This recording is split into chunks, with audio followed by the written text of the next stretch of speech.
Hello! Hi friends. Welcome to our channel. నా video నచ్చితే like చేయండి, షేర్ చేయండి, సబ్స్క్రైబ్ చేయడం మాత్రం మర్చిపోకండి ఫ్రెండ్స్. 'కస్టడీ' చిత్రంతో తమిళ ప్రేక్షకులకు పరిచయమైన ఆ చిత్రం ఆశించిన విజయాన్ని సాధించలేకపోయినా ఇక్కడ ఆమెకు వరుస అవకాశాలు వస్తూనే ఉన్నాయి. అలా 'కార్తీ సరసన వాదియార్' చిత్రంలోనూ, ప్రదీప్ రంగనాథ్ జంటగా 'ఎల్ఐకే' చిత్రంలోనూ, జయం రవి సరసన 'జినీ' చిత్రంలో కృతి శెట్టి నాయికగా యాక్ట్ చేశారు. వీటిలో ఒక చిత్రం సక్సెస్ అయి ఇక్కడ ఆమెకు రూట్ క్లియర్ అయినట్టే. అందుకు ఆమె మాత్రం తమిళ చిత్ర పరిశ్రమనే నమ్ముకున్నారు. అయితే మలయాళంలో కృతి శెట్టి యాక్ట్ చేస్తున్నారు. ఆమె అక్కడ తొలి చిత్రం ఇదే అన్నమాట.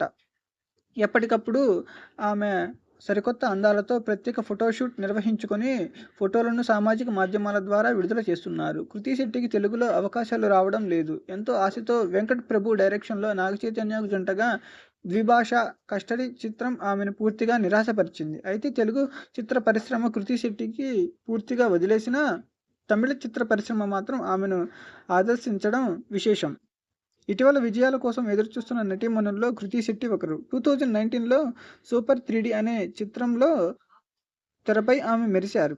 ఆ తర్వాత 'ఉప్పెన'లో టాలీవుడ్‌లోకి రీ ఎంట్రీ ఇచ్చి వరుస విజయాలను ఆమె అందుకున్నారు.